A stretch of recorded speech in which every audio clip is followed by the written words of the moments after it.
Hello বন্ধুরা, star জলসায় শুরু হয়েছে নতুন ধারাবাহিক শুভ বিবাহ।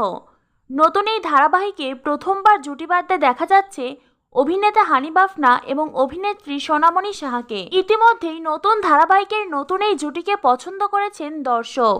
সম্প্রতি একটি ইন্টারভিউতে অভিনেতা হানি বাফনা জানান, অ্যাক্রোপলিসের সঙ্গে আমার সম্পর্ক সেই বকুল কথা থেকে, মাঝে আরও একটা প্রজেক্টে কাজ হতে হতে হয়নি, সেই আবারও অ্যাক্রোপলিসের সঙ্গে যুক্ত হয়েছি।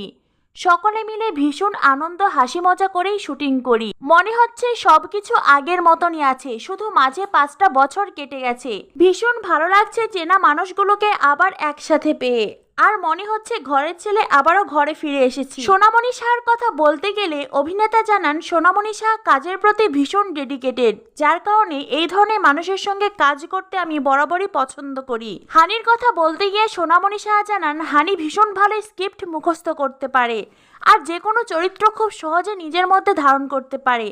বলা যায় হানির কাছ থেকে অনেক কিছুই শেখার আছে। এছাড়াও সোনামণি সাহা বলেন, অ্যাক্রোপলিসের সঙ্গে কাজ করার দীর্ঘদিনের ইচ্ছে ছিল, অবশেষে সেই ইচ্ছে পূরণ হলো শুভ ধারাবাহিক সিরিয়ালের হাত ধরে। তাই প্রিয় অভিনেত্রী দারুণ খুশি।